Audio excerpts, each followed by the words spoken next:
day one of this crochet series. Huge thank you to my friends at Premier Yarns for sending me all of these goodies. Just based on these colors, what do you think I'm making? This series is going to be a little different from anything that I've made before, and I spent so much time just trying to figure out in my mind how it was all going to come together, and then I got to the point where I was like, you know what?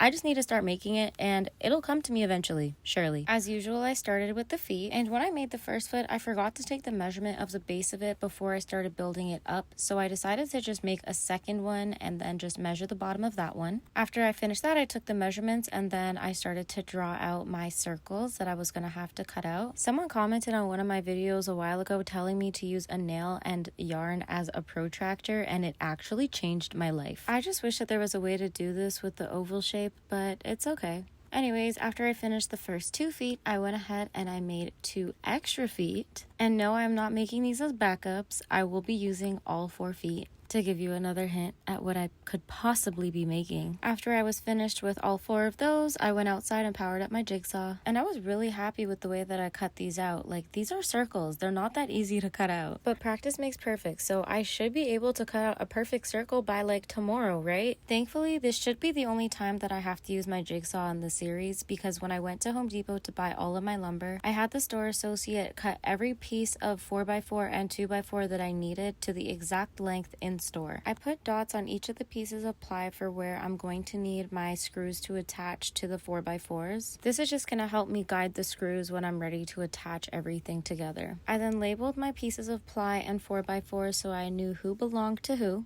Then I started working on the fluffy part of the foot. This was my first time ever working with fluffy yarn like this before, and I have gained such an appreciation for people that work with this stuff because what the heck. The texture is absolutely out of this world, but this was a real big challenge for me. I put the 4x4 in the boot just so I could figure out if the size was okay. I felt like it might be a little big. And then I was like, wait, 45 inches long is a little crazy for a 5-foot tall statue, no? I just didn't think it looked proportionate, so I took 9 inches off. I didn't expect to get the entire first foot done today, but this is what we got done. And of course I had to bring my friend Polly into the mix today. I just needed to make sure that I was on the right track.